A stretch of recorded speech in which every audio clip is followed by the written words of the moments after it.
Hello everyone, today we complete our video about Southern Italian and Sicilian warfare between the 11th and the 14th century. In the first part we analyzed the general landscape of this region's art of war.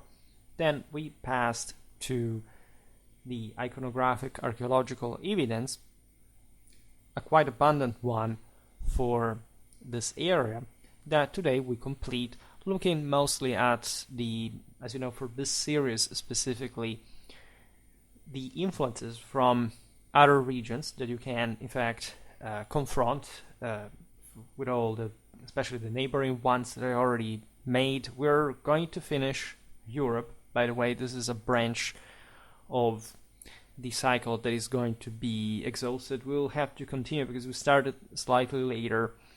Of course, like for this specific type of video, of course, we will keep talking a lot about medieval European warfare, but not this specific type of introduction, because we completed it.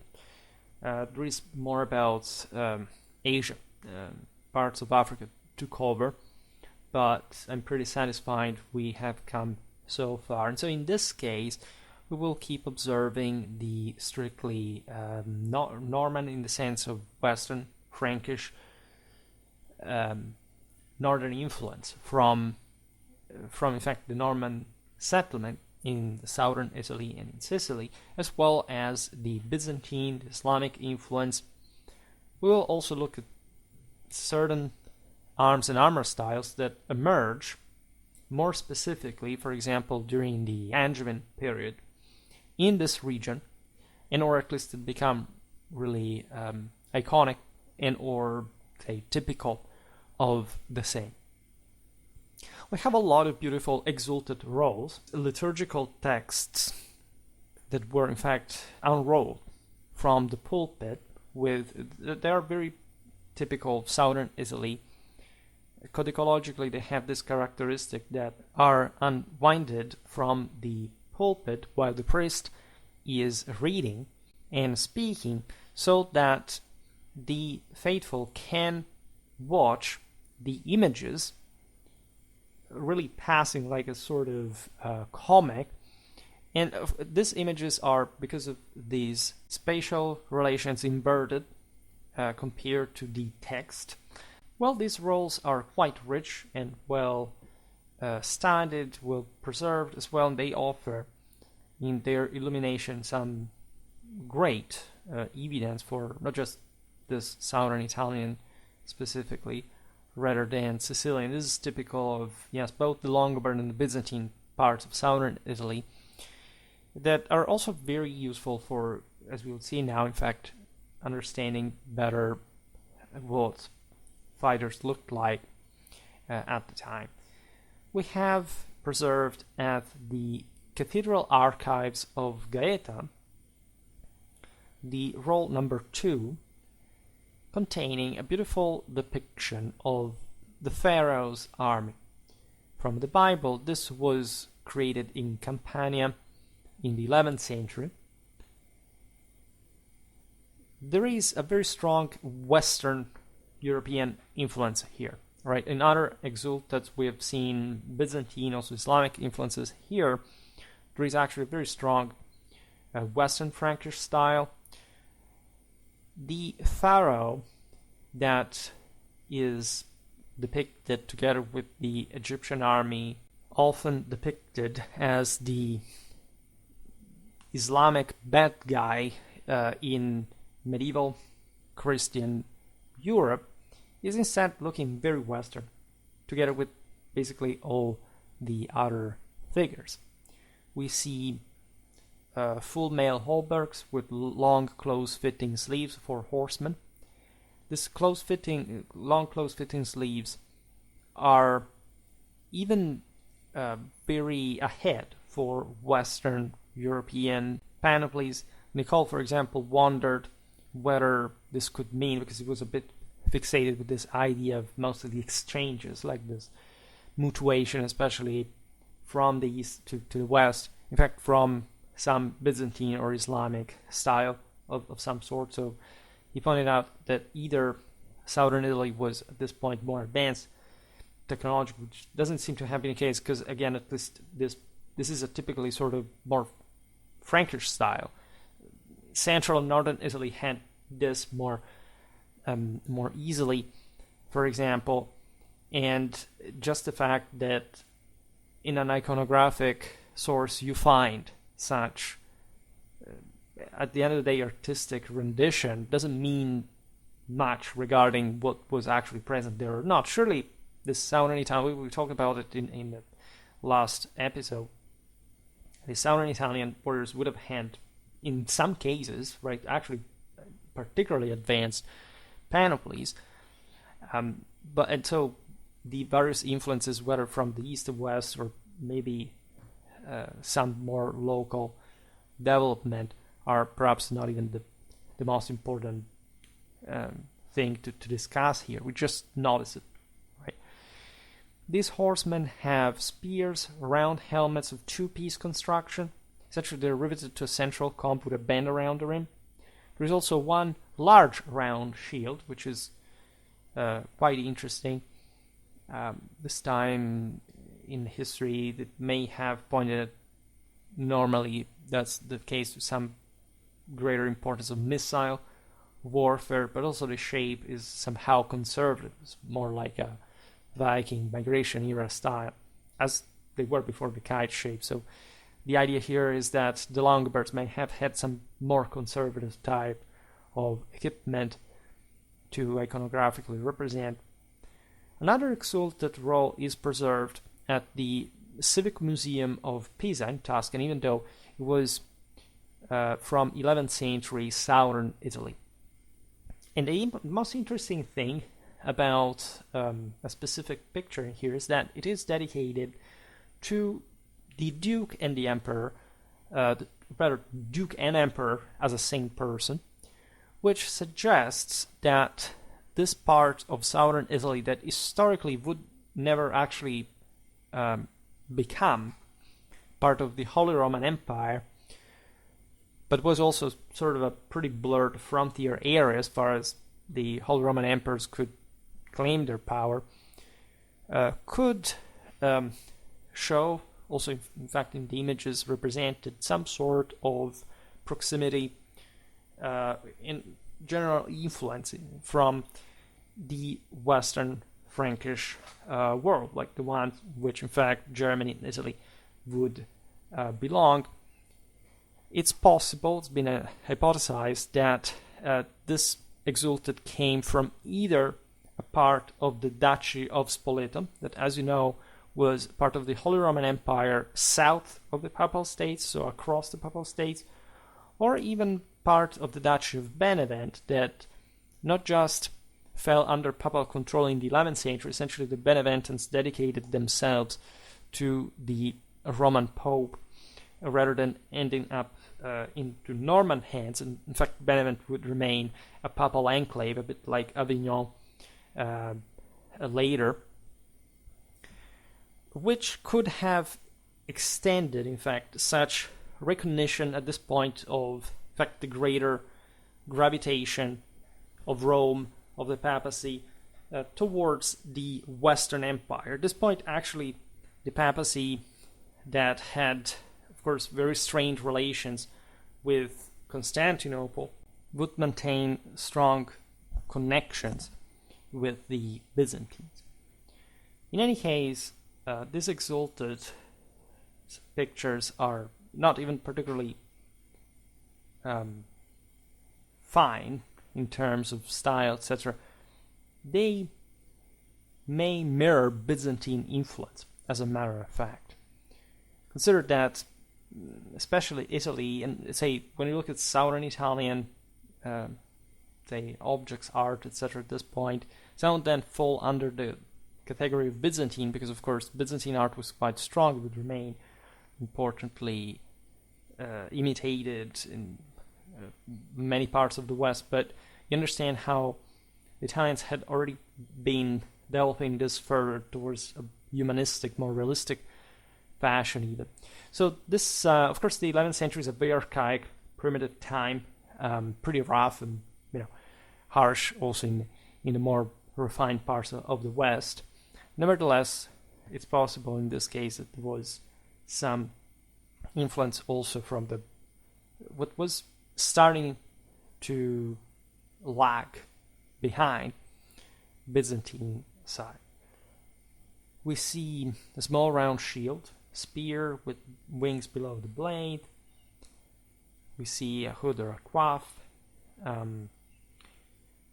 Not everything is really clear. There's a cloth or cloak around a figure's chest. This is to be seen in other parts of southern Italy and Sicily.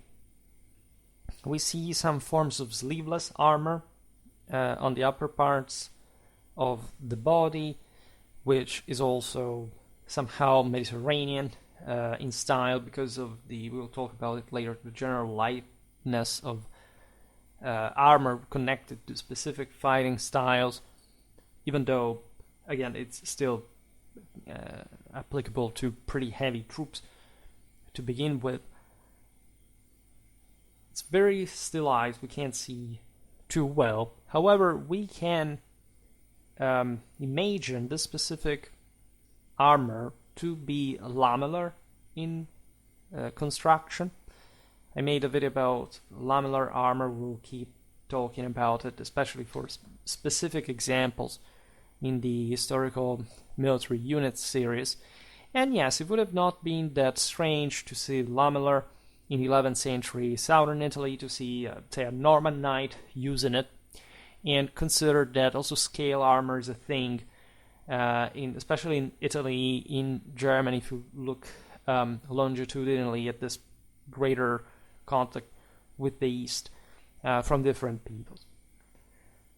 Then we have an exalted roll from Monte Cassino, made, I think, in the same place around the last quarter of the 11th century. This is now preserved at the British Library. It shows a very strong Byzantine style, essentially a traditional Byzantine military equipment, together with the classical archaisms. And this is just for saying how, of course, they also separated certain parts of the same region, really were some still being, at least until the Norman conquest, under Byzantine control. In the same exalted, we find the pharaoh's army depicted with short-sleeved lamellar cuirasses, which again do not tell just per se what exactly, of course, the local Campanian soldiers would have looked like in the 11th century, but obviously it obviously shows context with Byzantine culture in many ways. The helmets are conical, we see some nasals, we see decorative plumes or feathers that probably were much more frequent in medieval times than we normally realize. We see coifs or aventails, mostly a couple of which cover the lower side of the wearer's face. We see a typically Western European gonfalon that is a bit different from the ones we documented in that video about, in fact, the late medieval Western European one. But in this case, it shows obviously a strong Western influence. At the same time, we see also both large round and kite-shaped shields, which speaks of sort of transitional forms from, in fact, the aforementioned sort of early Middle Ages into something more Western, Frankish, feudal. We see, in fact, some saddles with raised cantle and pommel that are typically within the Western European style. Then passing to some carvings. This case reliefs from the north door of the church of San Nicola of Bari in Apulia, dating to the early 12th century. and in this detail showing the siege of a city. Now, what is interesting about this is that there is the city, there is an army made of 4 different units of horsemen attacking the city, and some infantrymen coming out of the city to engage. So there is a number of hypotheses regarding what kind of historical event this depicts, most of which having to do with essentially a Norman, Western, Frankish, whatever, attack on a likely Byzantine or Islamic city. The most, let's say, papal candidates are Norman capture of Bari in 1071, the Norman capture of Palermo the year after, the Crusaders' capture of Antioch in 1098, which would also prominently include Italo-Norman forces, as we'll see also in another video. So, respectively, here we have Byzantine, Siculo, Arab, and Turkish enemies. It could also represent the Crusaders' capture of Jerusalem in 1099, which would change the thing slightly, considering that the defenders were essentially Fatimids. This is not too important, except for the fact that this relief shows pretty interesting and unusual arms and armor features that, in fact, would have been interesting to connect to a precise people. We do not know exactly also where the artist found the evidence to depict these specific items from. The defenders of the city are evidently some sort of halogen element, or infidels proper. In fact, they wear small turbans, one over a likely male coif. We see a conical helmet without a nozzle, worn over a male coif, which is possibly separated from armor, since the male hauberk without a coif is worn by another defender selling forth. We see long cuirasses of scale or lamellar type with short sleeves. This could be a particularly Byzantine influence, a type of, in this case, Apulian arms and armor. There is possibly also a connection, of course, with Islam, but in the sense that the artist wanted to represent these Islamic guys with something that looked a bit more foreign and alien, which could be, in fact, what the Byzantines had across the Otranto Strait. So something that would tell us that even for Southern Italians, this Byzantine style was not excessively typical to begin with. Consider that this could have started from an artistic stereotype, not necessarily from what soldiers actually looked like in southern Italy at this point. We see large kite-shaped shields used by the same defenders that are armed with a broad non-tapering sword, spears, and rock or possibly a fire grenade even. The various elements are mixed. Of course, the large kite-shaped shields are something you find pretty much all over the Mediterranean and Europe at this point. We will see better later the connection. We talked about it, for example, in the video about Central and Northern Italian warfare, parallel to this one, that the Levantine Arabs called the Januvia, a type of very large shield after the Genoese, that are a bit of a synecdoche for Italians in this in that context. The non-tapering sword with a broad blade is somehow a bit more Mediterranean than anything.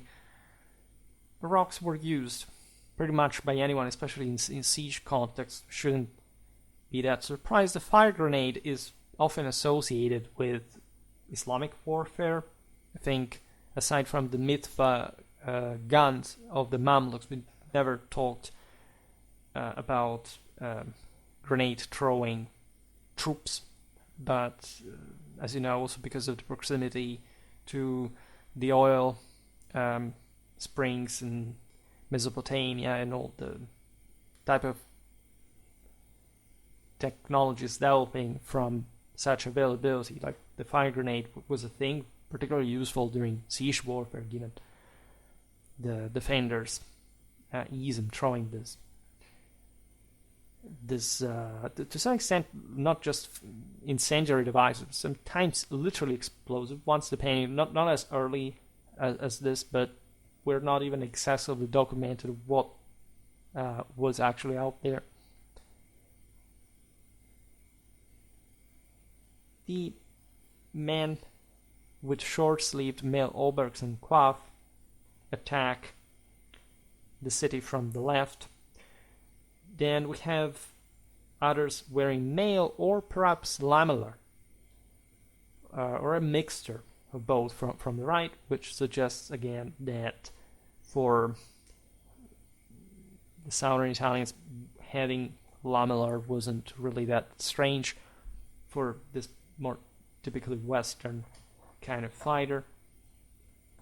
One man has what it seems like this, a lamellar cuirass worn over an apparently long-sleeved male hauberk, which is quite interesting, and the Byzantines did this a lot. However, it would be normal for every kind of ultra-heavy kind of guy. It could be up to 3 layers of metal armor, right? The third would be just, for example, for the Nicephorian cataphracts, it would be just the ultra-heaviest thing possible ever. All the units had to be mastodontically supplied. Is not a thing, but let's say for very elite troops, so in a more scattered context, like double metal armor was an actual thing, and it sort of makes sense to have the more rigid one on covering just the torso and having mail more adaptably covering the limbs. This cuirass, by the way, seems to have a kind of flap to protect the side of the head, which is also quite interesting. We see 2 cuirasses, including lamellar to protect the sides and back of the head. It could be a sort of Aventail rendition, right? So not, I don't know, something just attached as an extra protection to over the mail, right? So the word is kind of compromised. We've seen it often, especially in the East. In fact, a helmet could hardly be worn over a lamellar coif to begin with. You can imagine how rigid the structures would be. We do not see, by the way, anywhere such a solution. We don't think it ever existed. 2 of such cuirasses have half-length sleeves. The third appears to be sleeveless. We see pointed conical helmets, a rounder form, perhaps a fluted or segmented one, with a slight forward tilt to its outline, sort of Phrygian cap style. We discussed also for other evidence, for example, in England, that people said, but because sometimes we don't even understand what their caps or helmets in art, and it's possible there were merely aesthetical reasons for that, even though I bet to disagree, because there's always some kind of specific function. In any case, that kind of style would appear slightly later. in a more typical form. We see yet again a gonfalon. We see spears with no flanges or wings. The swords are broad and non-tapered. So this is another, again, broadly speaking, Mediterranean characteristic. The quillon are a bit different from one another. We see lots of spears, swords, lances. There is typically early 12th century kite-shaped form of shield with bosses here. So again, an interesting mix. We have a centaur depicted on a carved relief of the west front of the Bari Cathedral in Apulia, dating to 1153. That tells us probably much of an Islamic influence and or artistic inspiration. For example, and we will talk about them at some point more in depth, there were the famous Siculo Islamic archers of Sicily, mostly at this time, because eventually they would be actually moved to Apulia. But they would have surely been used around southern Italy by the Norman kings as well. They were probably, say, more, or at least they would be more frequently employed than we can document, of course. So everybody knew what this kind of infidel would look like. We see mail coif used by this soldier. Part of hauberk worn beneath tunic. He has a recurved bow and quiver that is also similar to the ones in the capitals of Monreale in Sicily, which could be yet another hint of that specifically wanted Islamic depiction.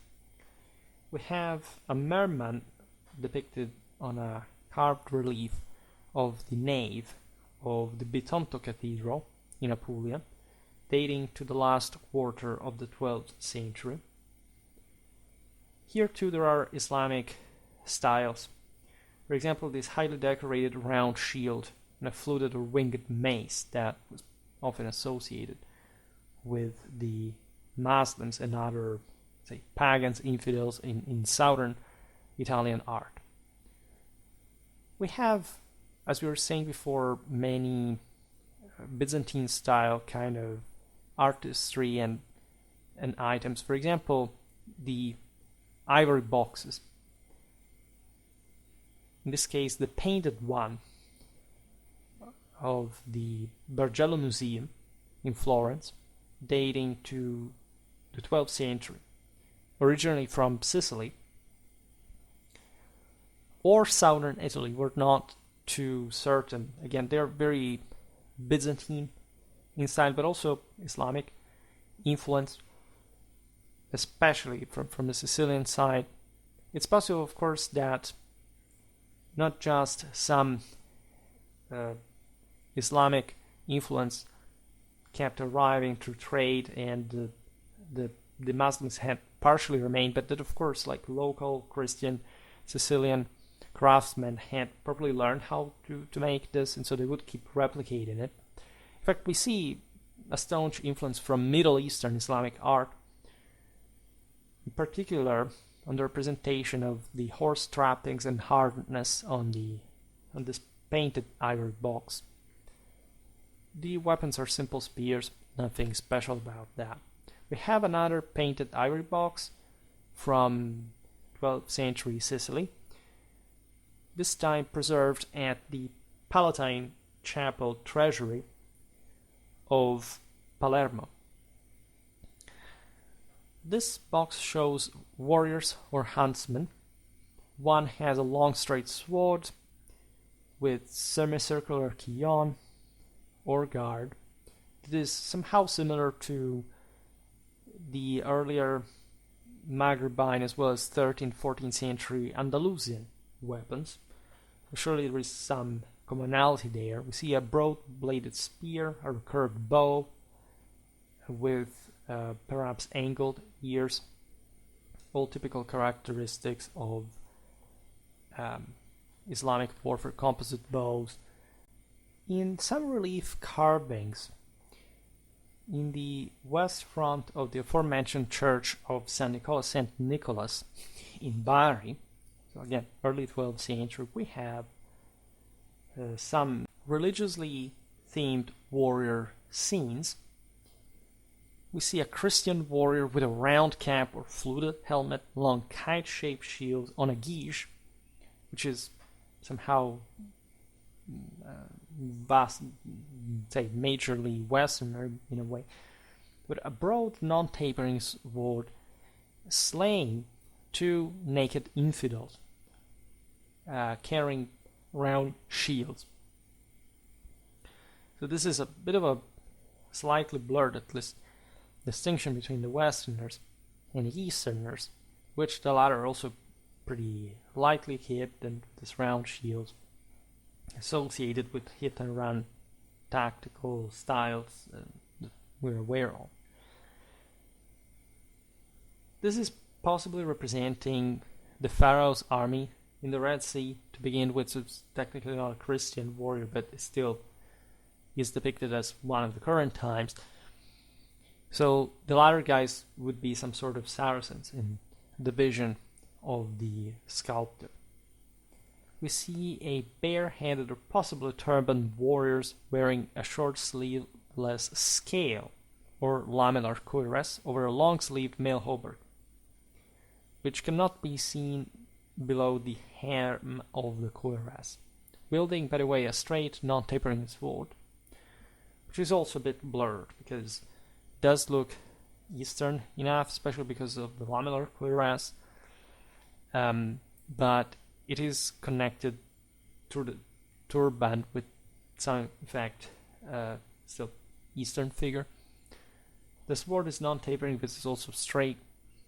So, again, the styles can really vary by artistic license, as they would have actually also at the time, especially in such relatively culturally frontier areas. We see a huntsman in a carved relief from the north door of the church of La Martorana in Palermo, Sicily, dating to the 40s of the 12th century. This is very interesting because it's one of the earliest carved representations of arms and armor in Norman-dominated Sicily.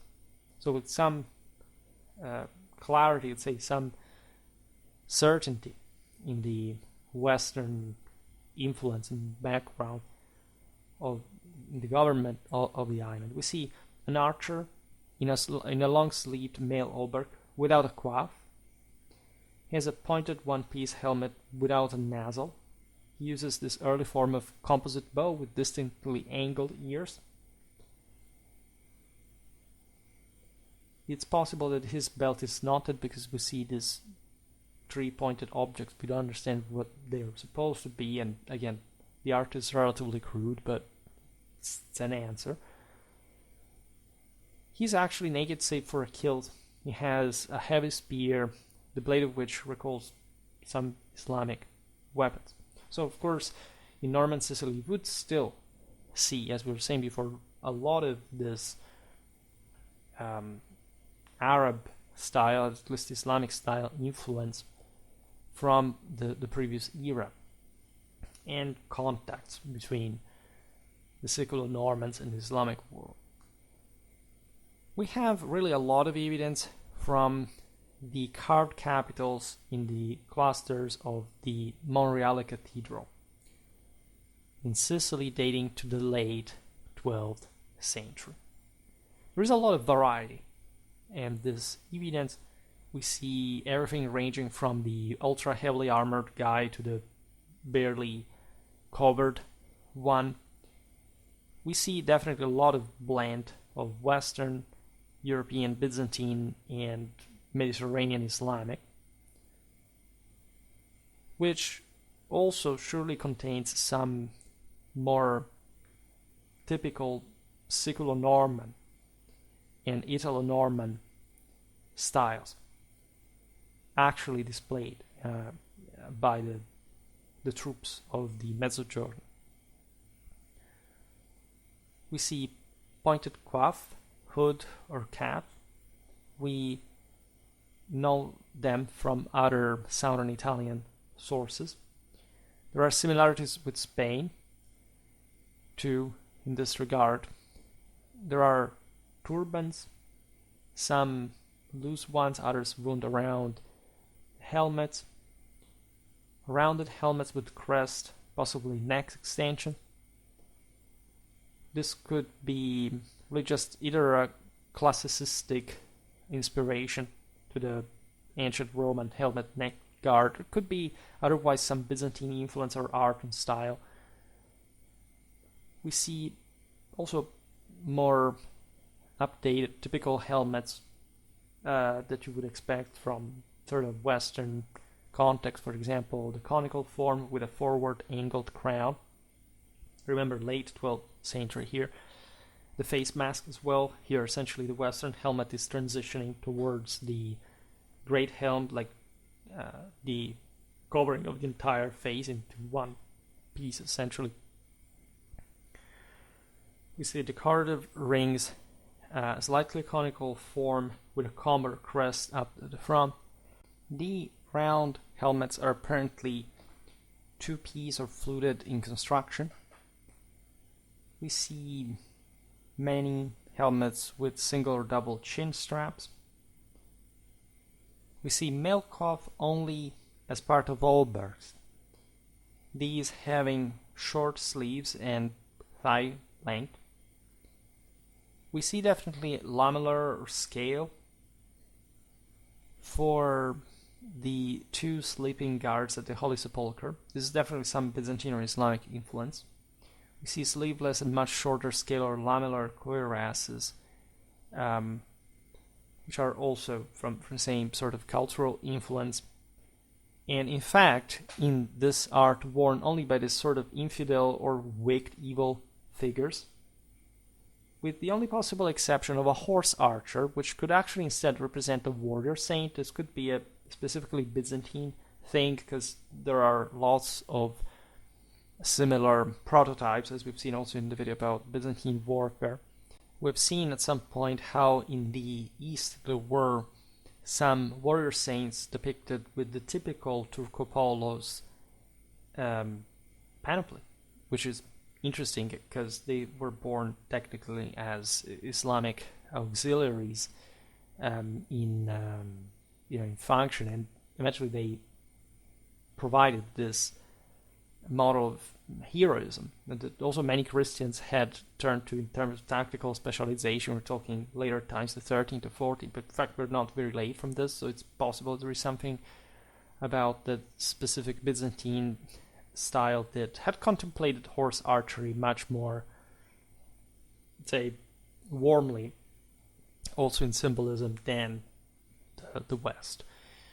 We see a lot of detail and variety in shields in this figure, by the way, such as small round types that are used by figures that are definitely looking North African or Islamic, at least in the general style representation, so associated with infidels, with people from the other side, let's say.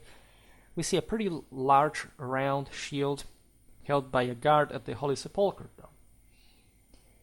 Other shields are kite-shaped, some round-topped and plain, some round-topped but with bosses, strengthening straps across the front, other kite-shaped with virtually flat-topped.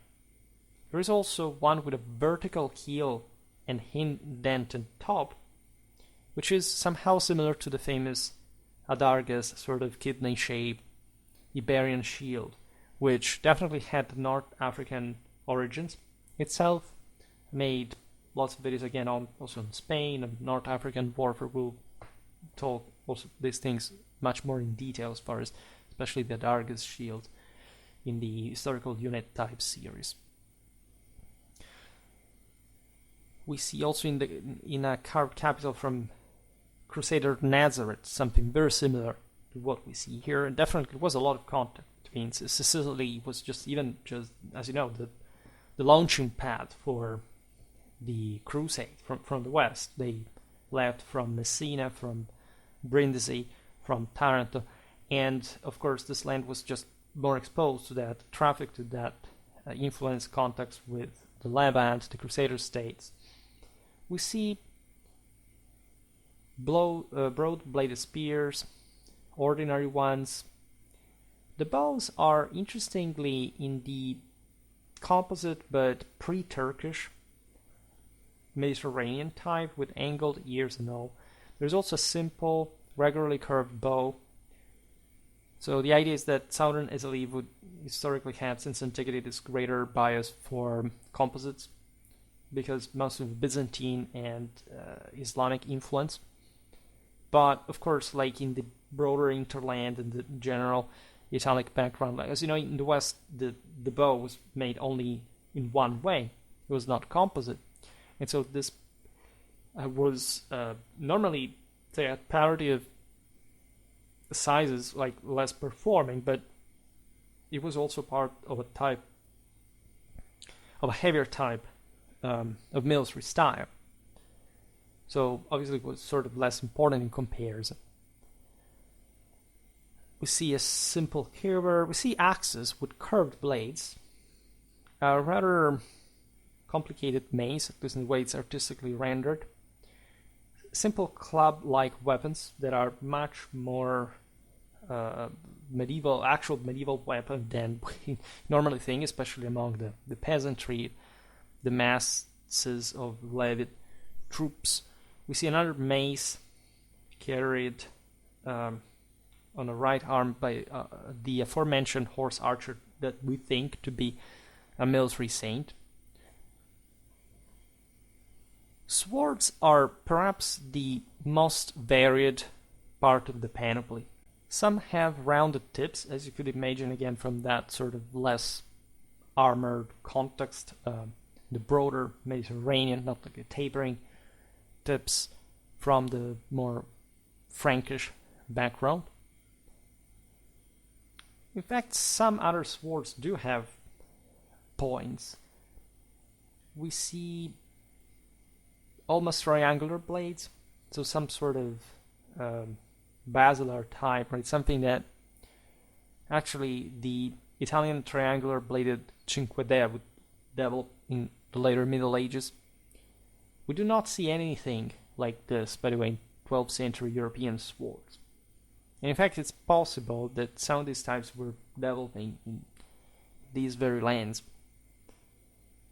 The swords have normally round, oval, or teardrop-shaped pommels. Others have straight, curved, or angled hilts without pommels, which actually is more similar to what you see in the Middle East, even in Central Asia. It's possible that some Byzantine weapons were like this, for leaving a trace in southern Italy like that.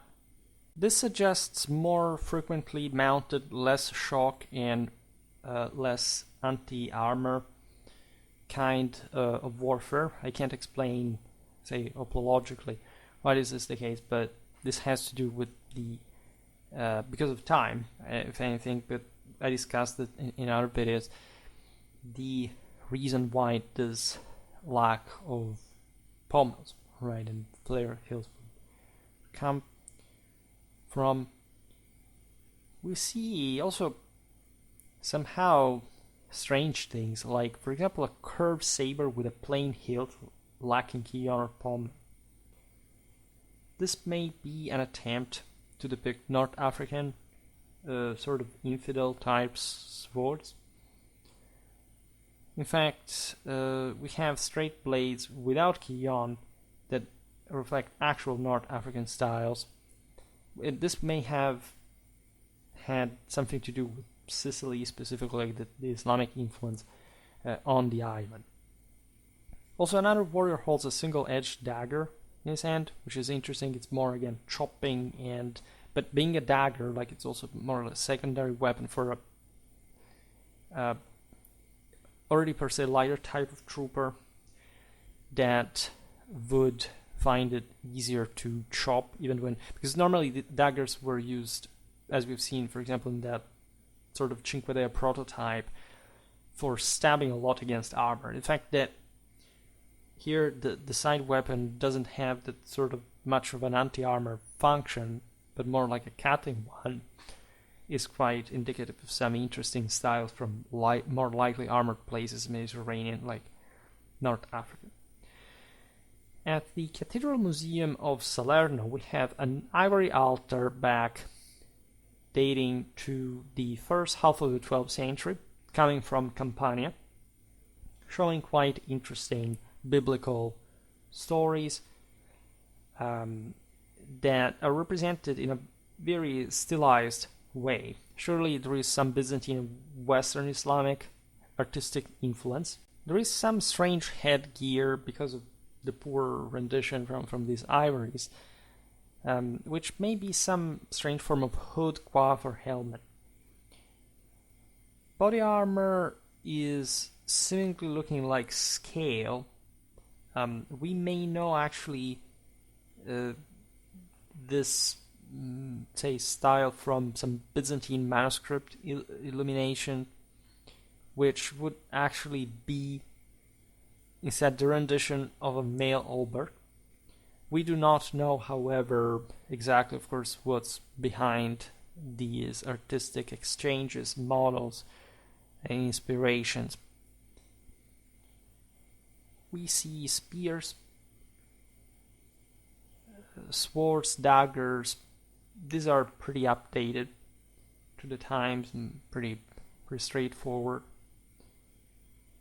We see some close-fitting pointed helmets, male coif or raven tails across the lower parts of the faces. We've already seen it today. Very much like the ivory chest, the Charlemagne pieces that are sort of the strongest, best source of the era. Very similar to the loose ones that are extremely detailed. Again, I have plenty of pictures of those here. And sorry when I'm making these iconographic archaeological surveys not to show you the actual evidence in detail, but most of this stuff is copyrighted in a way I can't use.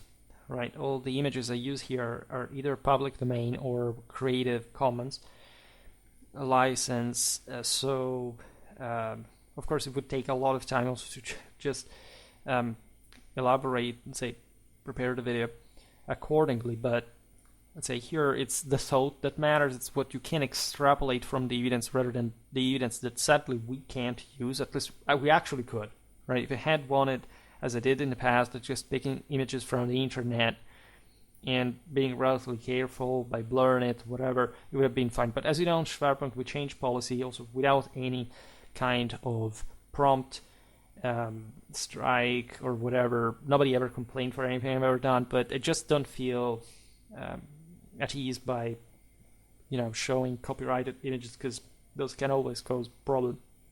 If you start filling every video with that, starts becoming even risky for the channel.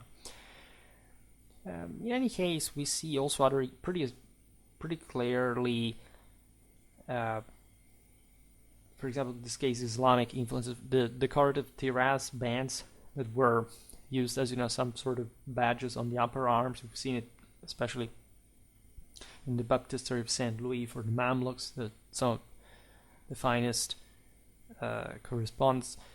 We see short spear, ordinary European style swords with trefoiled pommel, curved guillon, hung on a baldric. There are also massive round shields with pronounced bosses. We do not understand again whether this is more like a Byzantine thing or a local development. Would be interesting to know. Then we have the throne of Montevirgine's bishop, preserved in the local Montevirgine Abbey Museum in Campania, dating to the late 12th, early 13th centuries. There is some evidence suggesting that the art in the carved motives of this episcopal throne were copied from a Persian manuscript. There is, however, some evidence pointing otherwise, at least in terms of specific items that are represented in the armament. For example, one horseman that has a broadsword, high saddle, and large spurs that are very Western items. The helmet, however, seems like an early bassinet, which definitely matches with what we see in certain 12th and 13th century Islamic sources. We have seen how the bassinet was probably much more around, at least in certain prototypes, all across the Mediterranean, Spain, and southern Italy, parts of the Islamic world, etc. We have the bronze door panels of the Trani Cathedral in Apulia, dating to the late 12th century. These are very famous. They are also very detailed and beautiful. They are also pretty updated compared to contemporary warfare. Saint Eustace is represented with a sword. We see downturned Kion, pairing to hang on slender straps, presumably leading to a sword belt, which is likely a Byzantine thing rather than a Western one. We see infantry archers, one wearing a possible fluted conical helmet with a turban wound around it. It has an early form of composite bow with angled ears and an angled grip. This is valid also for the other archer, which may have a mace hanging from his right hip. He wears the same loose leggings as Saint Eustace. There are two other characters with club-like maces holding small round bucklers, which could be again also some sort of Islamic thing, but maybe also pretty similar to what again an average peasant could use in many other parts of the Mediterranean and even the rest of Europe. At the Palazzo Venezia in Rome, the local museum preserves the so-called Rome casket, which is a carved ivory box from Sicily or southern Italy, dating to the late 12th century. There are biblical scenes on it. There is a lot of archaism, so conventionally, represented weaponry without too much adherence to reality, except the Byzantine prototypes that of course tend to be that archaizing, probably from manuscript art as well, which we have to think about which models they were actually using, because some of these would, especially when sculpting something or painting, you would need some sort of pre-existing model, aside from where or how you were habituated to draw it from. Naturally, there are some interesting aspects. First of all, some helmets are very similar to the ones seen in Byzantine art. You would see this normal iron bowl, probably conical, plus a scalar lamellar aventail, the wall covered in some sort of layer of fabric, some sort of other decorative material. Middle Eastern written sources speak of something similar to this. We do not see guards or kion on what seem to be swords. This could be a Maghrebine influence. We see stylized lamellar cuirasses, just because we see horizontal lines across the body. That's how crudely rendered it is. We see late 12th, early 13th century hardened leather armor from the Middle East. very similar in construction. The latter parallel would be relevant because it tells you how the, say, original sometimes these constructions could be. In the latter case, in fact, you would have some horizontal bands around the body. The bands were made of continuous strips of hardened leather rather than laced lamellae. So how do you represent this in a painting, for example, is important because it could mean really different things. We see also semicircular breastplate or placard across the abdomen of the figure. This is actually not to be known for the times. The placard is essentially a sort of mask, essentially a sort of plate cuirass, right? And this, that in fact is used as a term for Renaissance armor.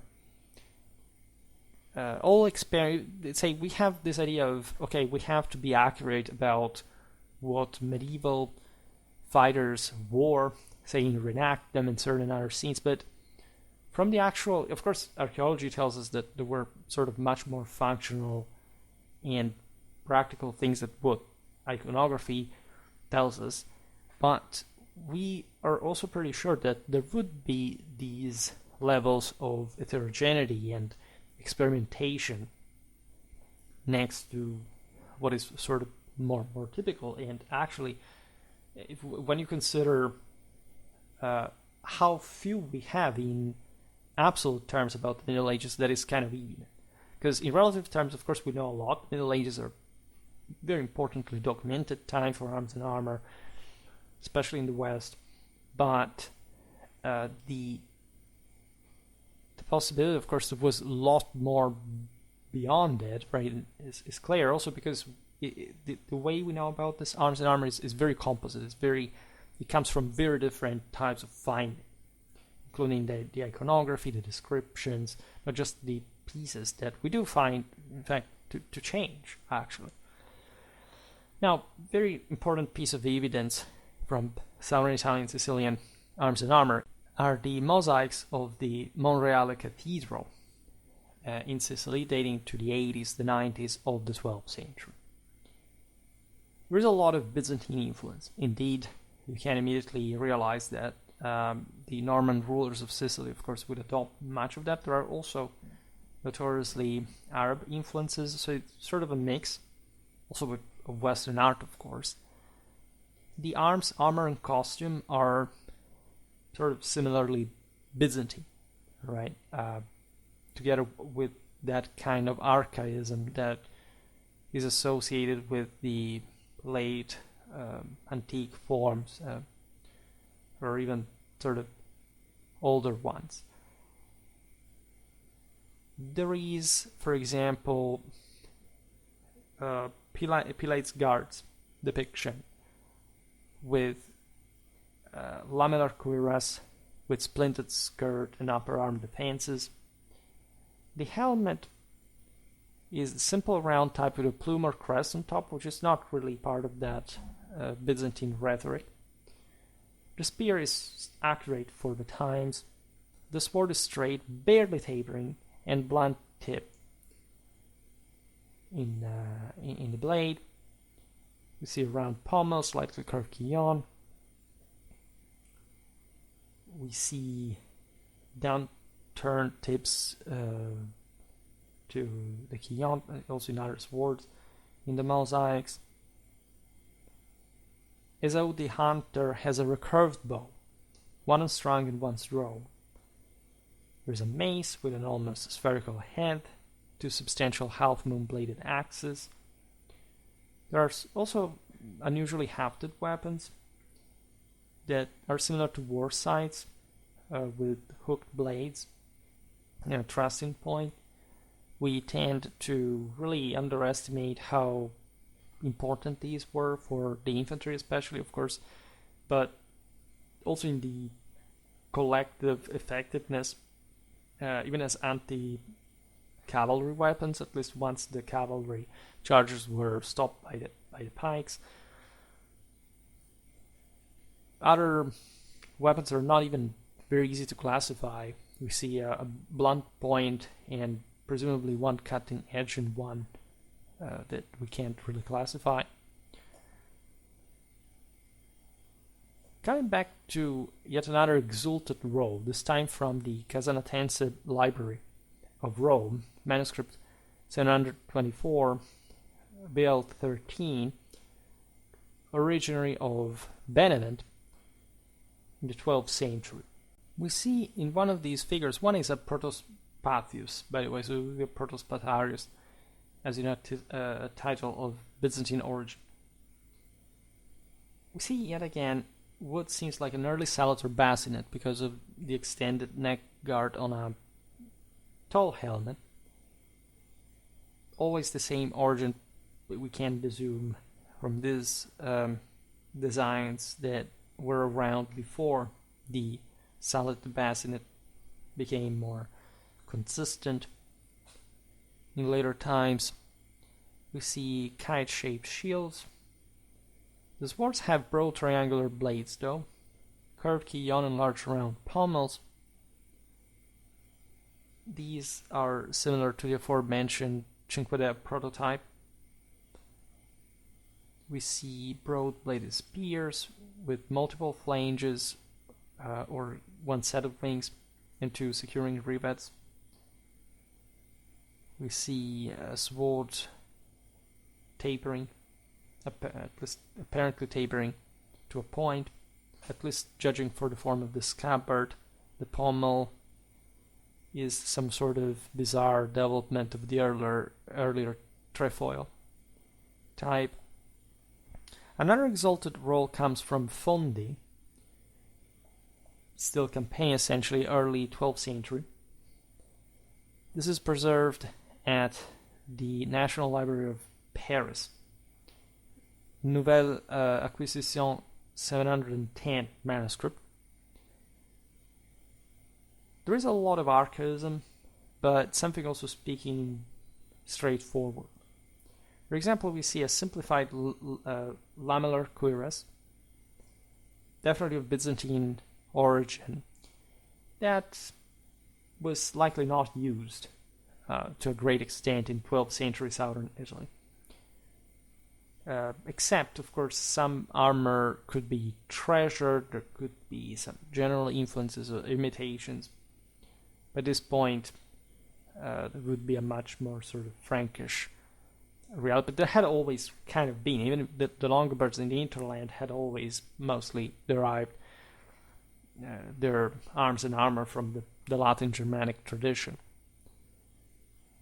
We see a headgear representing a cap or simple conical helmet with a rim piece. The infidel-styled character of the pharaoh is indicated as such just by a very stylized turban. For the rest, he has a long-sleeved male hauberk, as would be typical like in the West, by this point, with coif covering the lower part of the face. You also see the slightly large kite-shaped shield, spears, crochet lances, heraldic gonfalons again.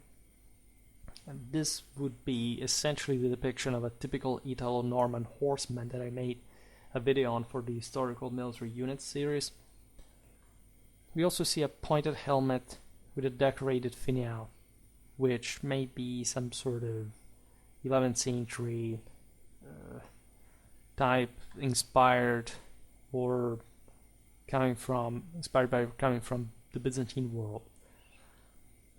We have a manuscript illumination, the Petri Lombardi Sententia, preserved at the Guarneriana Library in St.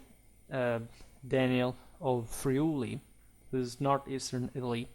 It's the manuscript number 42. It comes from southern Italy. It dates to the 12th century. The only thing here is mentioning the composite form of a bow with angled grip, but without angle ears. We do not actually understand whether it would have been used in Italy, whether it was an actual thing or an artistic license of some sort. Then other major source, of course, for not just for military history, but quite famous one, is of course the painted wooden ceiling of the Palatine Chapel of Palermo. The panels are really representative from Roger II's reign. We're talking around the 40s of the 12th century. I mean, the moment in which they were actually made, painted specifically.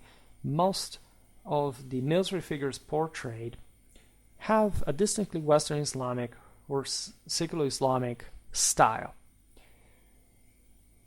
As we observed in other videos, there would be still lots of Muslims fighting for the Norman kings. Only one figure is clearly meant to be a Christian warrior that probably is also some Norman aristocrat. And so distinguishing himself from these subjects in this broader style he was surrounded by, we see specifically Arab figures from the Islamic ones.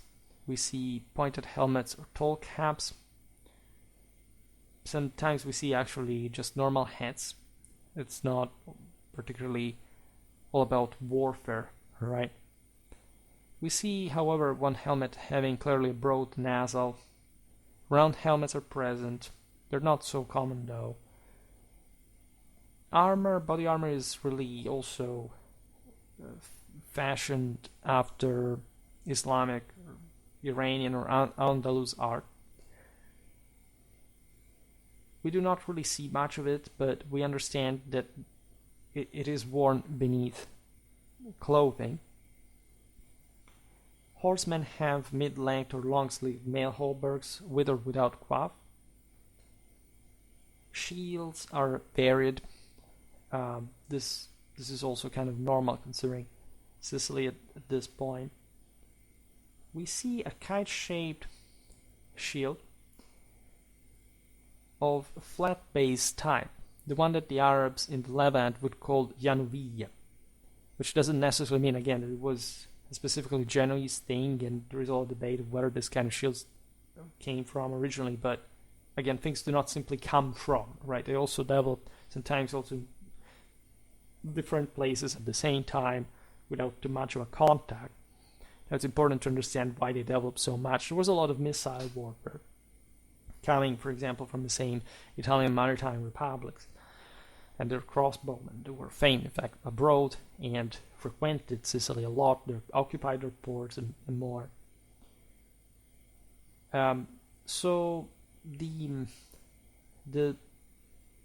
sense here is that this flat shield would be mostly an infantry one, but in the figure here in the Palatine Chapel is given to a horseman.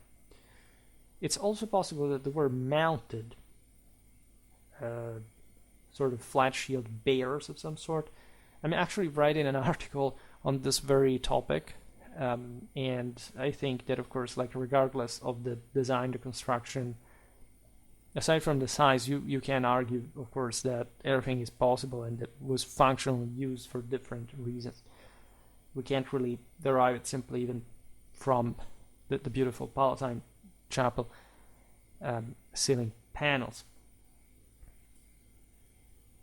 Some bases, shield bases, are flat, which would make it ever more similar to the so-called Januvillas.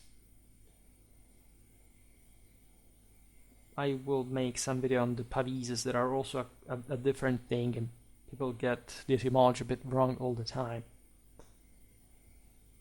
We see similar shields to the ones used by Arab Bedouins in the early 13th century, Makamat manuscript. This is perhaps not so crucial, but it definitely shows how much of in that case specifically, camel riders, and so this exotic source really meant for those who commissioned such art. We see similar things in the Middle East as well. I made a video about medieval Arabian warfare, by the way. We see some strange half-moon blades apparently attached to these shields, which is also strange, but perhaps it's some form of, again, anti-cavalry weapon. We do not know, really. They do not appear to be extremely functional.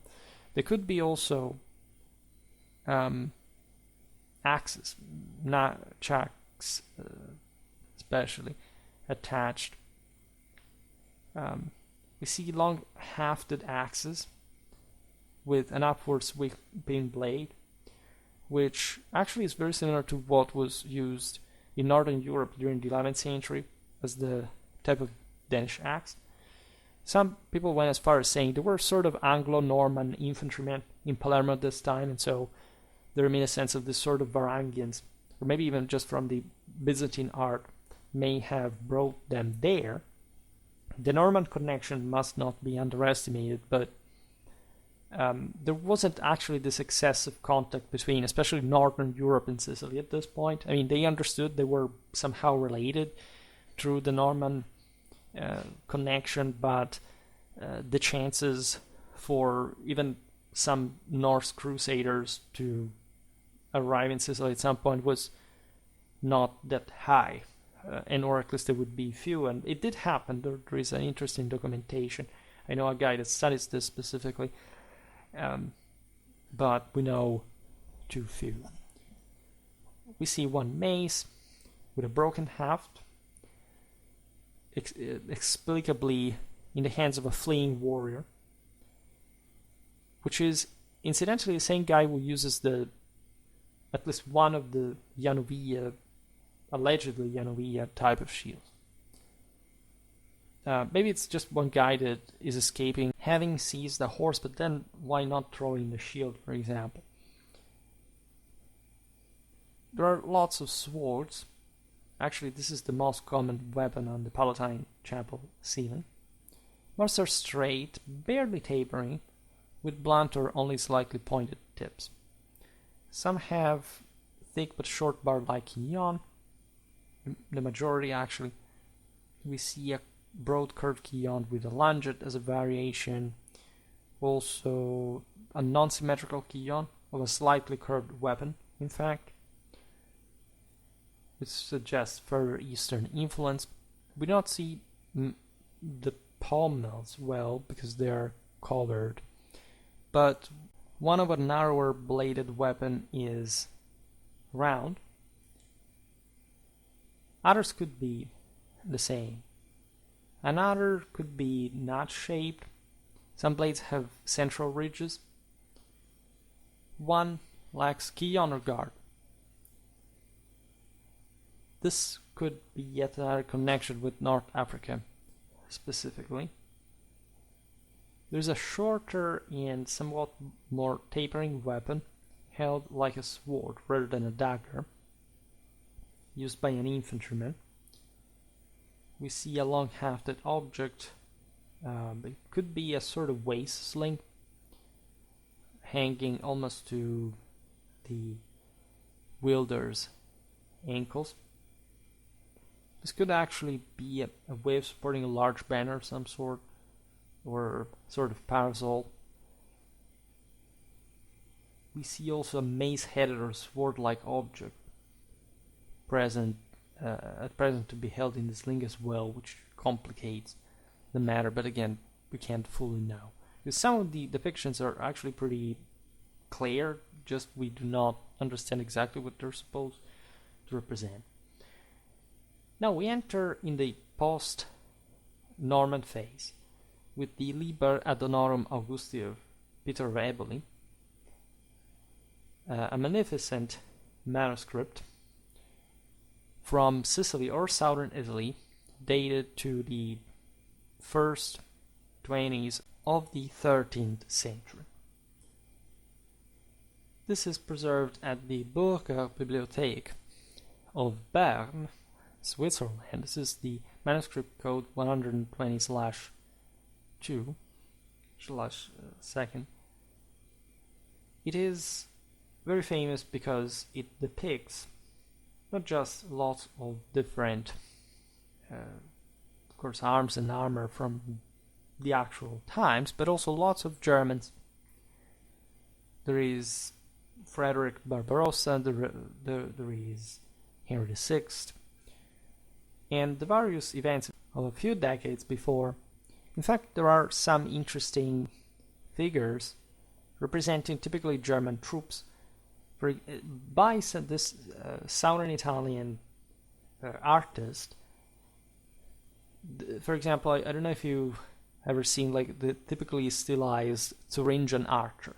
Well, that's from 13th century Germany.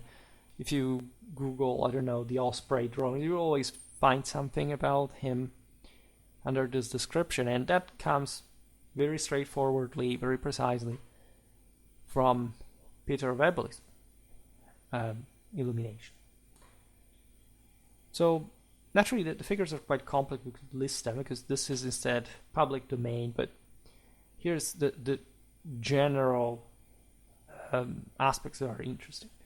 Of course, there is considerable variety of military equipment. We see at this point like fully Western European military style. Full mail hauberks with long sleeves, integral coif. We do not see many mittens, telling the truth. In some cases, of course, there are. Mail coif cover the chin and the mouth. Male figures also have male shows. Helmets are more varied.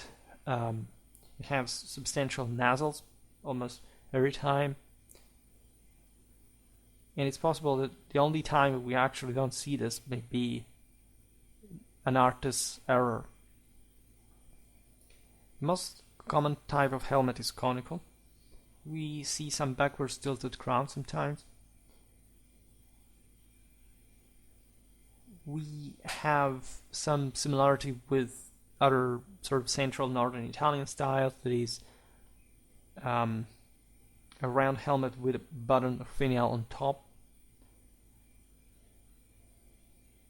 These types of helmets are mostly associated with the Italo-Normans though, rather than with the Imperial German forces. So they could actually stem from a genuine Southern Italian tradition that may even have some points of contact with the Byzantine past. There is a much taller and bulbous type of helmet, worn specifically by imperial forces of either German or Bohemian origin.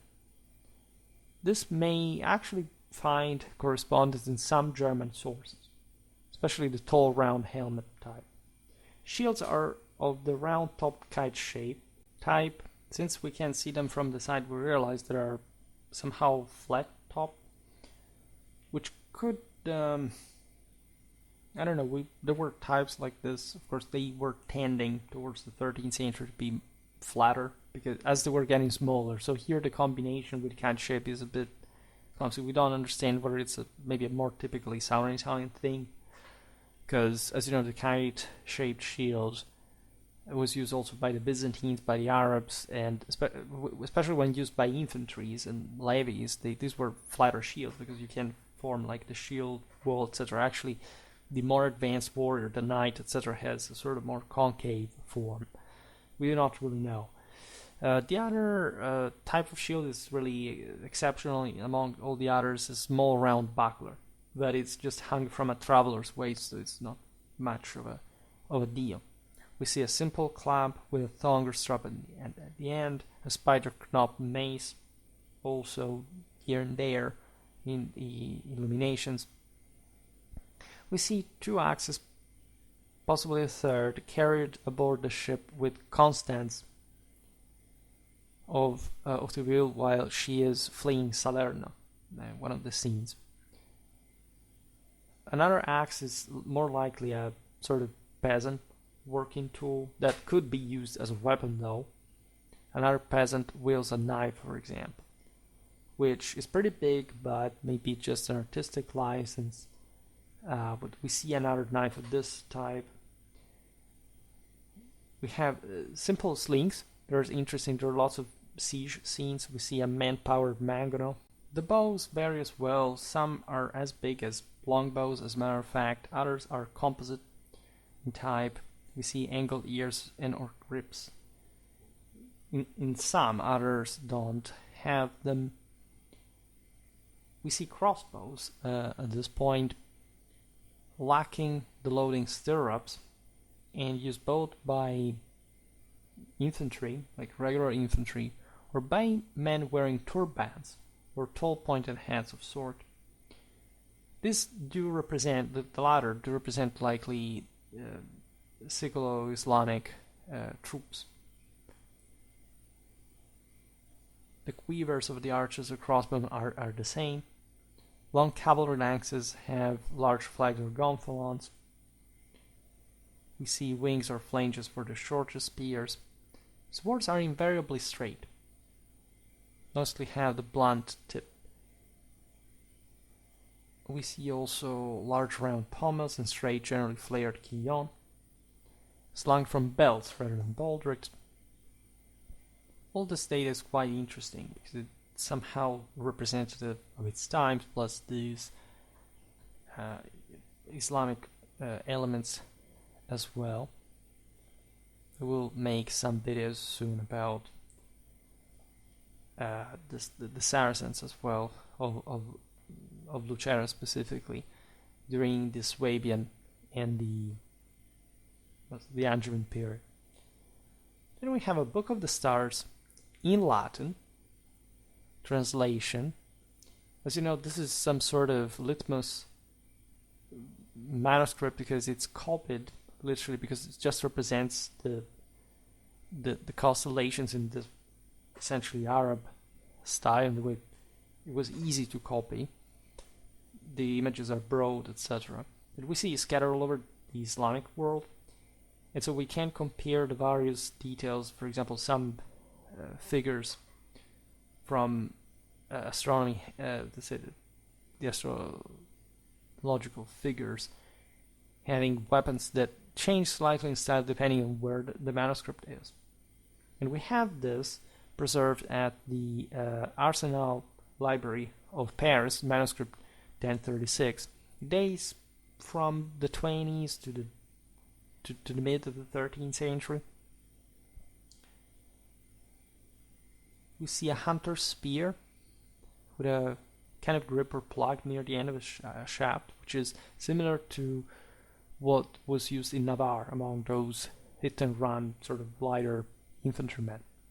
So it's possible, considering the date, that this manuscript was actually made a bit later, essentially after the Sicilian Vespers, when the Aragonese arrived. However, any other paleographical, codicological information points to an earlier date. So it's possible, of course, there were contacts, like the court of Sicily was in contact with the Spanish ones pretty thoroughly throughout this time. So it's not that strange to, or even just to have had some sort of local styles imitating one seen elsewhere in the Mediterranean. We see a sword with flared quillon and blunt tipped blade, similar to the Chronicle of Peter of Eboli. Another has down-turned quillon, which is probably similar to the Islamic original. So again, bear in mind that here the pictures are coming over from the Islamic original. They do not change too much, right? The same goes for the bow, which in fact seems stylized to the point that it was just trying to imitate the original manuscript and has nothing to do with the current use that could be made in Sicily at this point. Now, another very important and famous source is the Skilitzes Chronicle manuscript, the code 523 number 2, preserved at the National Library of Madrid. Made in Sicily between the 12th and the early 13th centuries. And this source is really extraordinary because most of the time you see a Byzantine history video or something, like the Skilitzes often pops up and you think, well, this is essentially Byzantine stuff, right? Because the manuscript is Byzantine, quite Byzantine, so it's in Greek and all. But it was actually made in Sicily at this point, so there is some actually extra touch of vivacity and clarity, by the way, to it. So the way it was preserved and so on. And there is, as a consequence, also a lot of debate regarding the date and the origin of this manuscript. As you've seen here, it can date from different times. It's not even completely certain that it was actually made in Sicily during this time. It's too Greek overall, too Byzantine, not to have been done by local, sort of as a local imitation. Even if there were some Greeks making this. And from, likely also, of course, a Byzantine original, with a few additions or alterations of sort.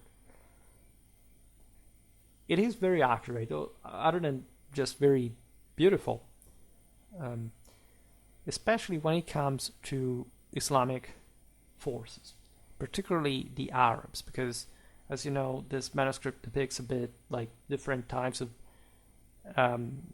different episodes from Byzantine history, including the Byzantine wars against the Arabs in southern Italy.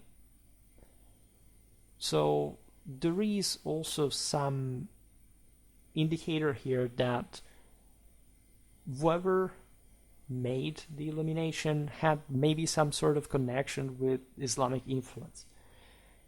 This makes the Sicilian connection even more possible. The more accurate figures wear loose head clothes and are equipped with round shields, straight, non-tapering or slightly tapering swords, spears and javelins.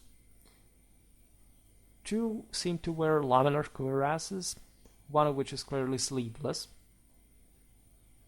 One of their shields has tassels from its rivets reminiscent of certain 13th century Andalusian styles. Unfortunately, again, I can't use this in public because it's public domain, but I did not want to simply associate it with Sicily because it's so Byzantine that even though it may have been made in Sicily and stayed there, it never had actually anything to do with the Byzantine world, geographically speaking, in its history.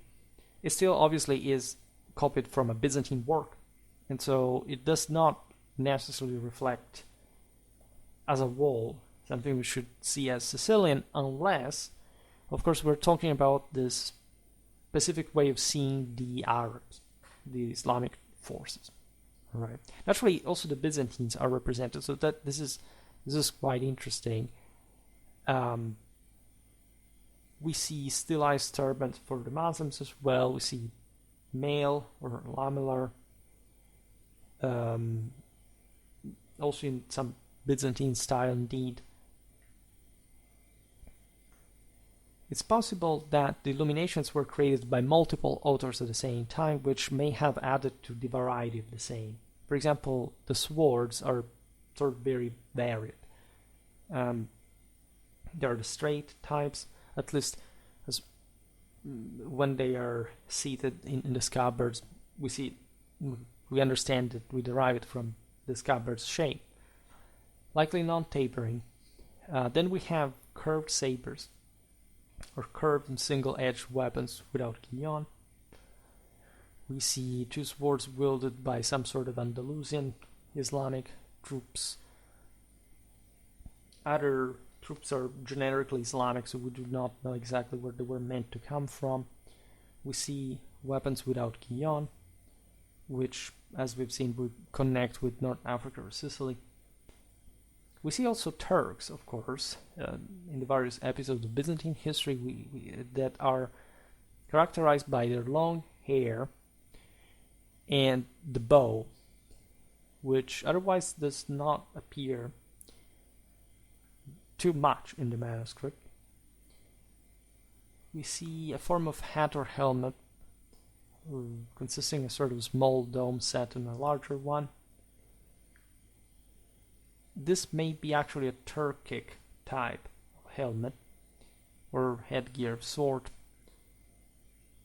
And in other Italian sources, we actually see them applied, in fact, to the Turks, or at least some sort of foreign, sort of properly infidel troops of some sort.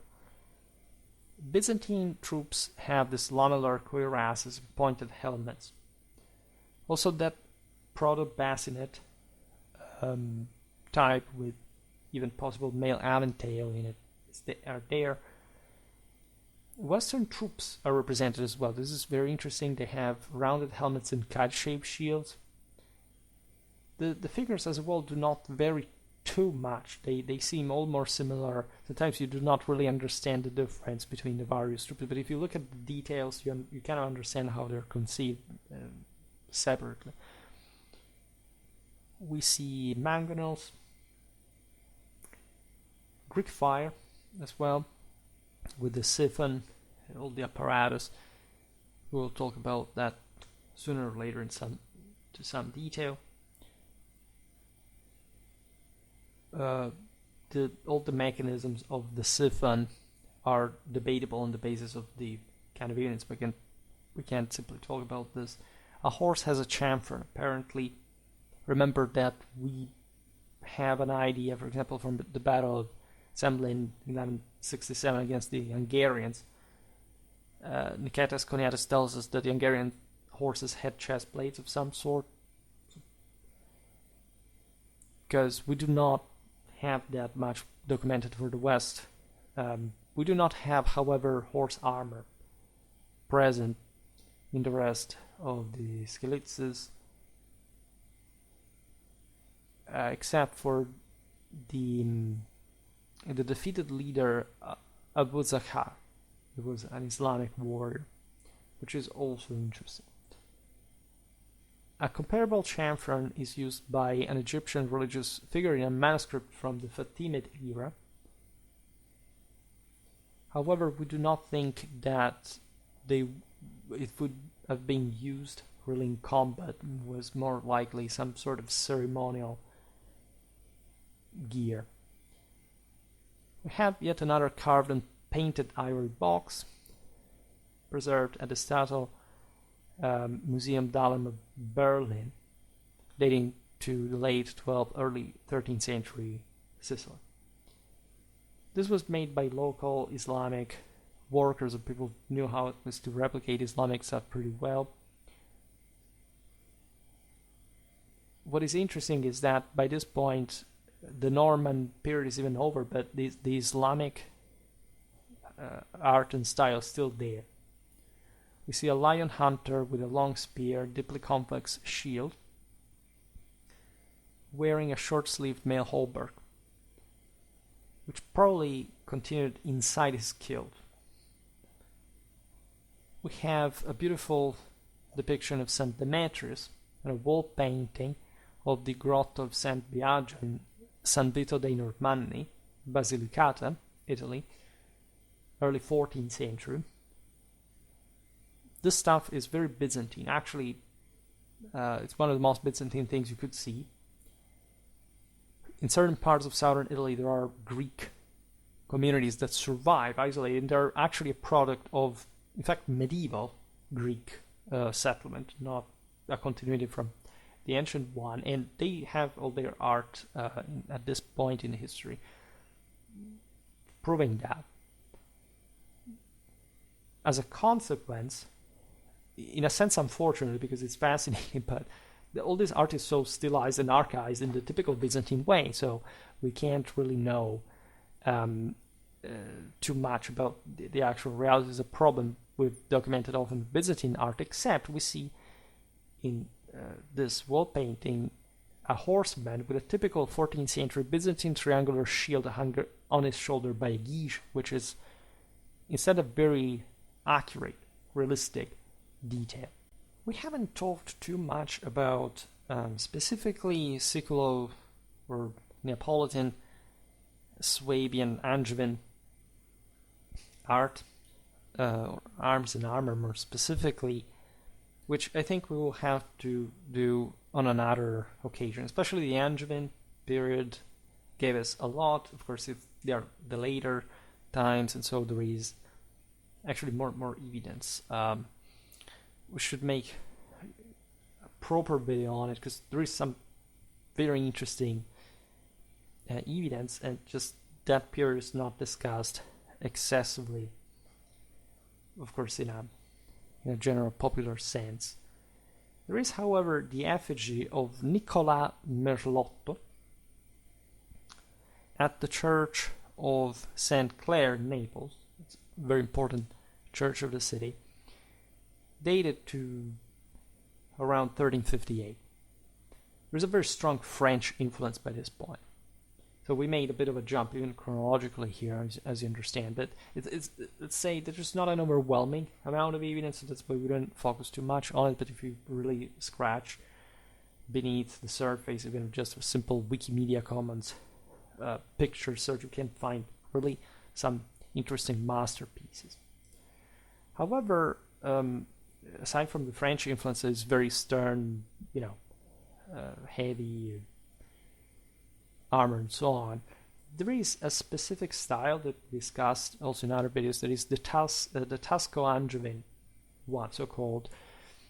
Nobody really knows where it emerged from.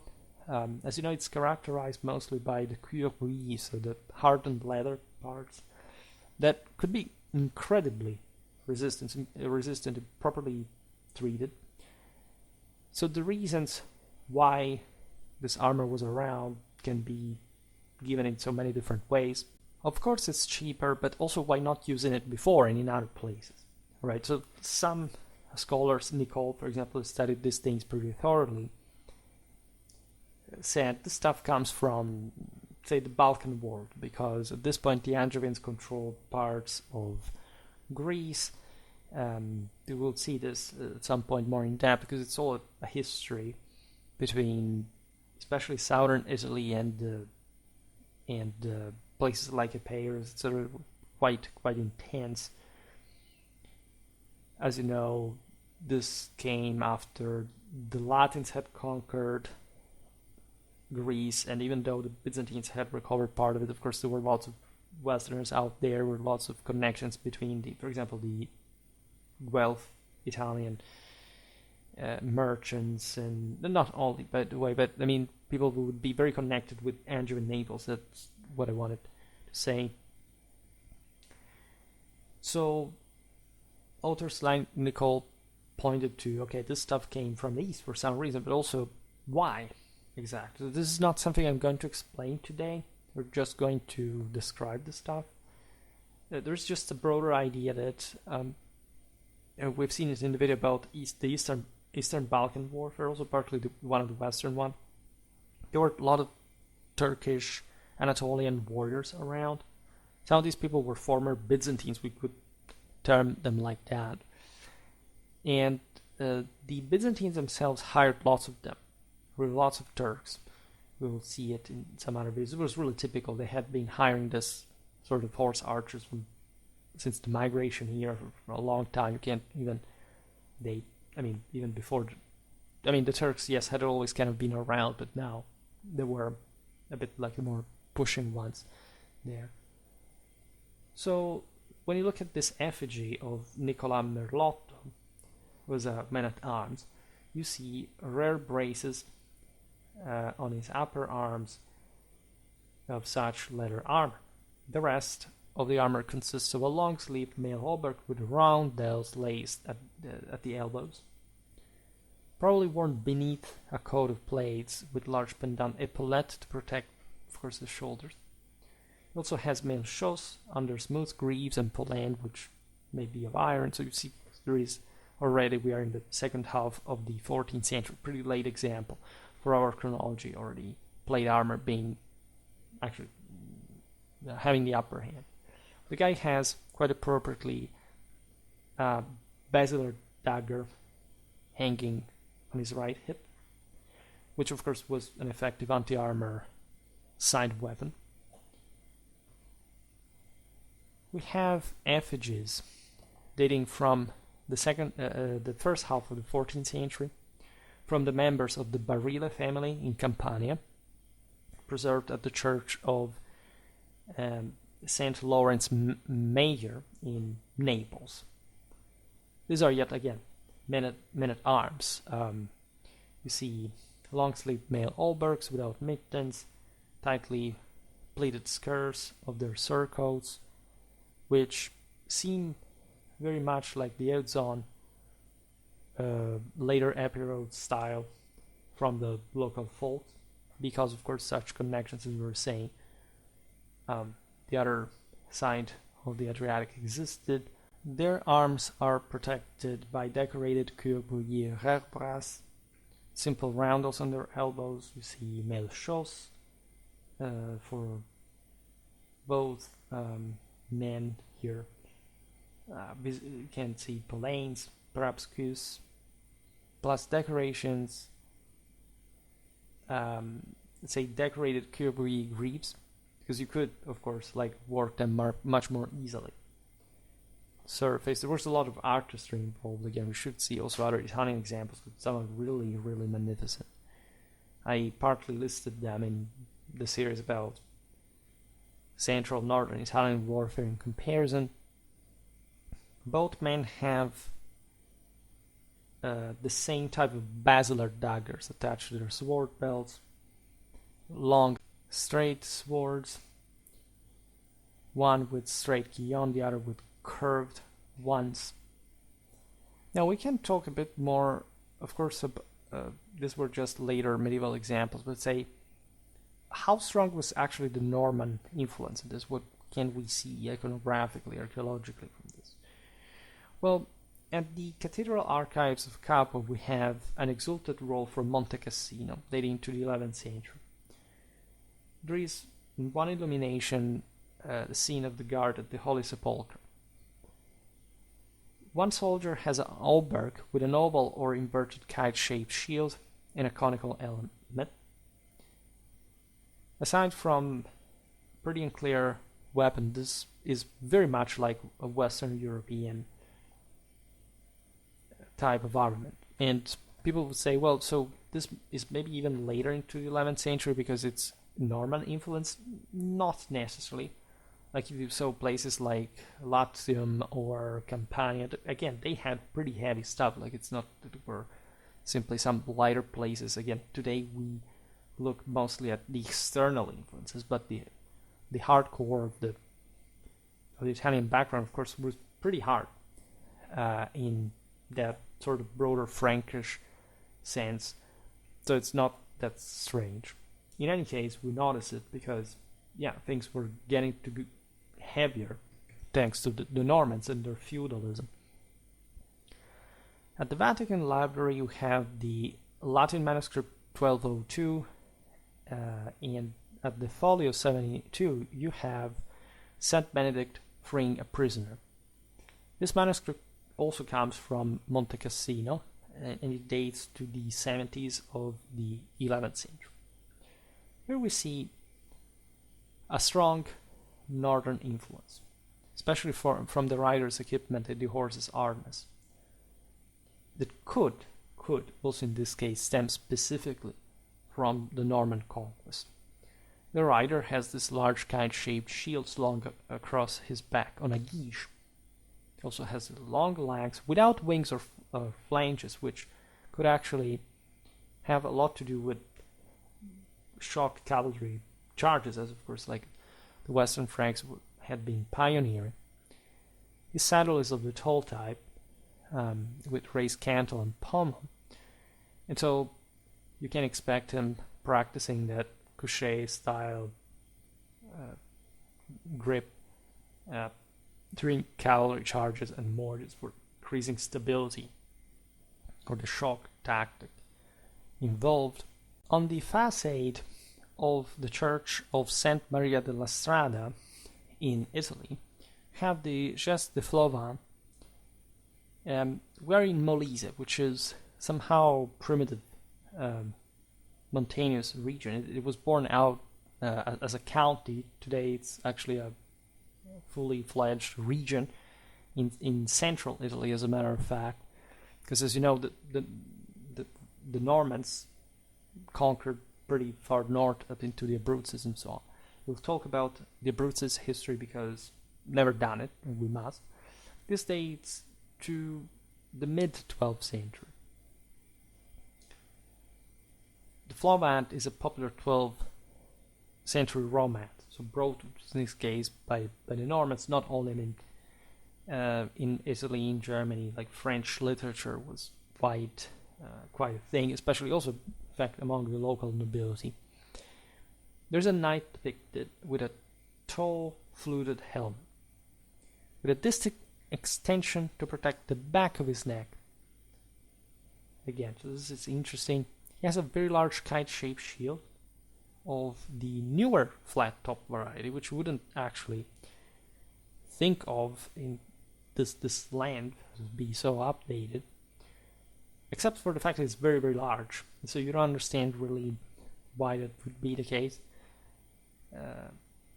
We see the lance used in the crusade style, and that, again, was probably used also much earlier than we think. Cavalry always used the lance in all the single possible ways. It's not like they had to invent how to use the crusade lance grip. The important, of course, is how and why it would become generalized in combat during specific action. We have an exalted roll from the Apulian town of Troia, preserved at the Cathedral Archives.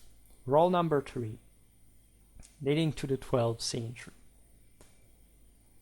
This era was notoriously the frontier between the Longobards and the Byzantines for a long time. We see a fully armored warrior with a long-sleeved, very long-hemmed male hauberk and a possibly separate male coif.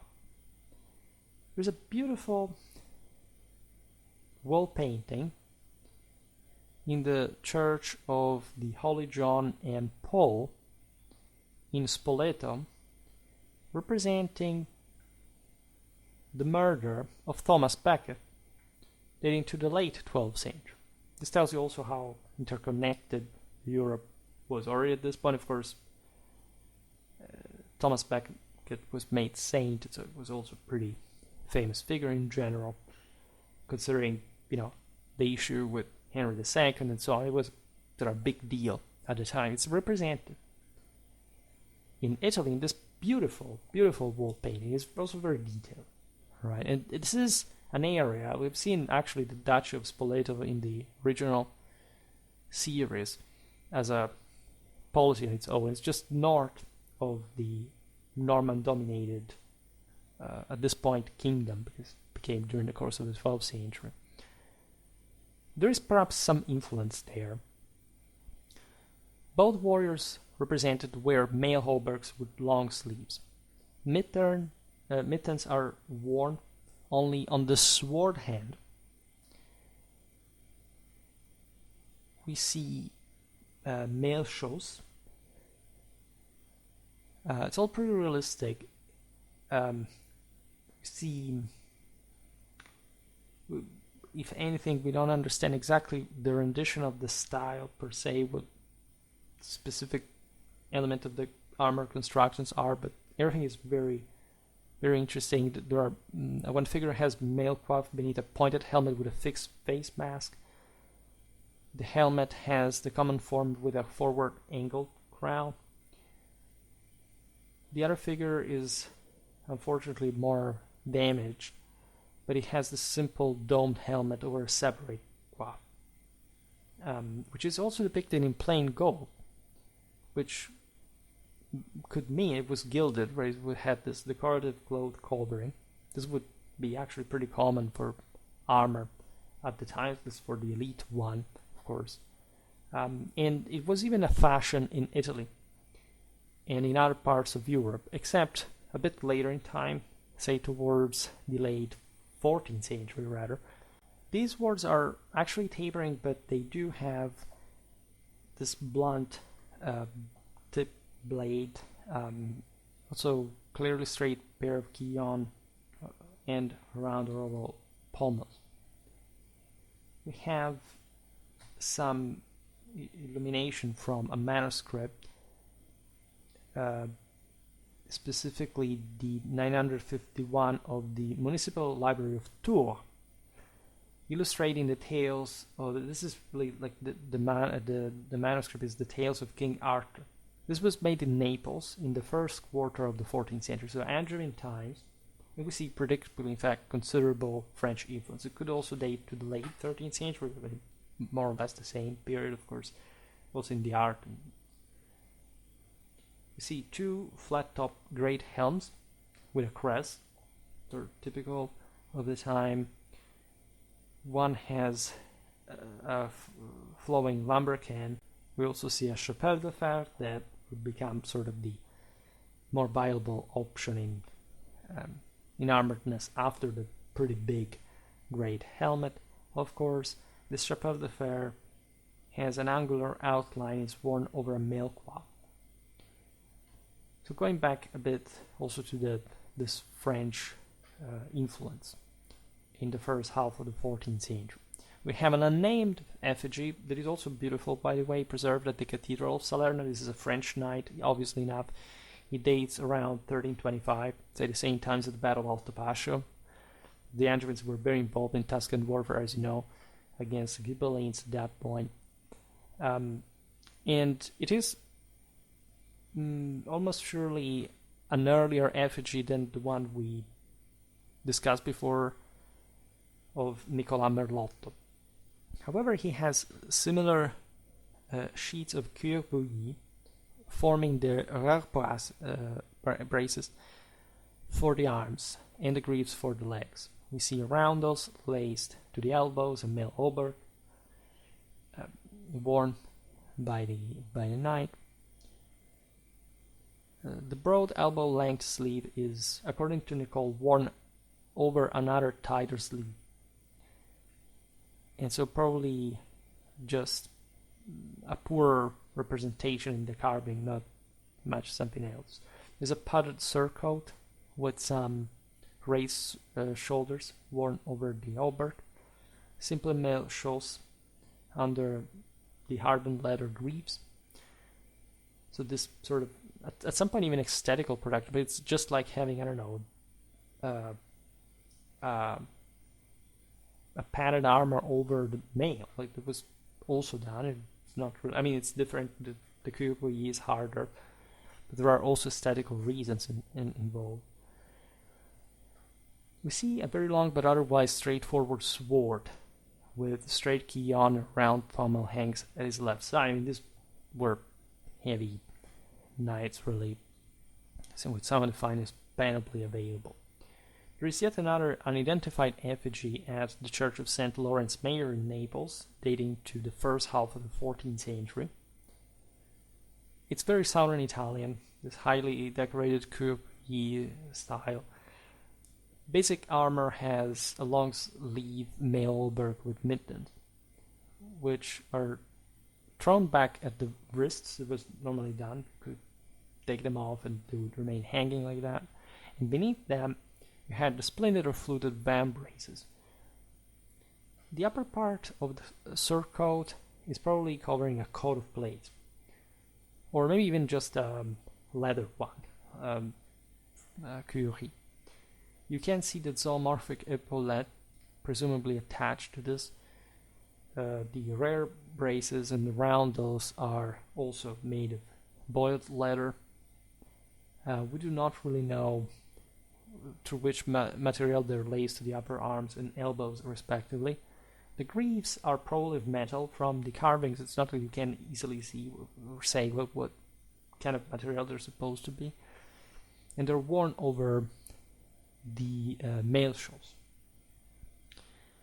The guy has a ballock dagger hanging from his belt, really typical of the time.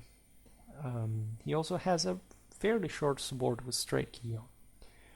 The last evidence we see is the effigy of Perotto Cabano, another man-at-arms from his effigy at the Church of St. Clare in Naples, dating equally to the first half of the 14th century. It's perhaps earlier than the last evidence we discussed. It has a full male coif, a larger boiled leather rear brace, no epaulette. He has splinted van braces, which somehow also just stylistic. There are some classical elements that are kicking in with sort of this humanistic, proto-humanistic time. We see undecorated hardened leather greaves, which is interesting because they weren't using them obviously just for adding the decoration on them. There was a substantial, again, protection capacity, absorbing the hit, not damaging armor, which was also a consideration, right? Rather than just protecting the person. That would have, of course, other protection underneath, padding, plus, as we've seen, mail, depending on, in this case, it's just mostly the of course, mail. We see again the aforementioned ballock dagger hanging from the belt, not from a sword one, and by long laces or thongs. These weapons were ever more useful. The French are actually credited in their struggle against the late Swabians in southern Italy to have introduced this sort of anti-armor stabbing, kind of wrestling, kind of combat style dagger, because the Germans would have been the ones who first introduced plate armor to a larger scale, but actually Europeans were developing this, Western Europeans were developing this all pretty much at the same time.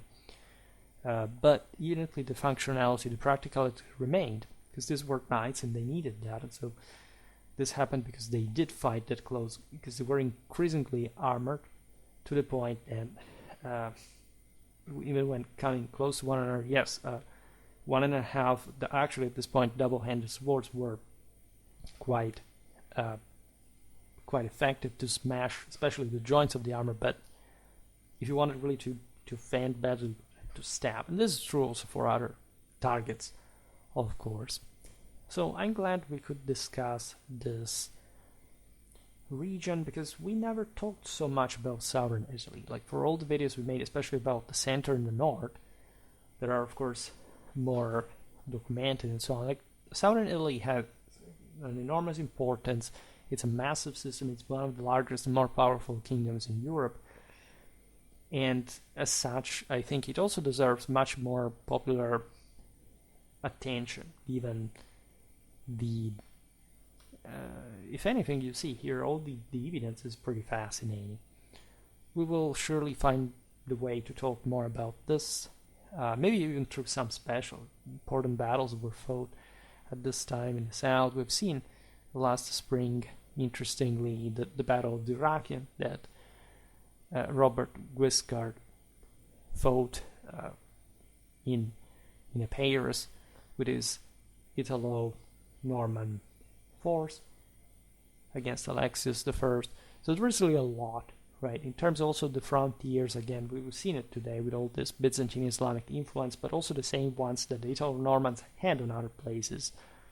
Just think of the Crusades, think about Bohemond of Taranto, think about Tancred. The Hauteville were really, some figures. We have to talk more about that, because we haven't done it. And again, as I always say, hopefully there's going to be time for that. For today, however, I stop it here. I just hope that you enjoyed this video. If you did, please share it. Otherwise, leave a like or subscribe to my channel if you're interested in my upcoming content. As always, I thank you heartily for listening to me. I wish you a nice time, and see you next time.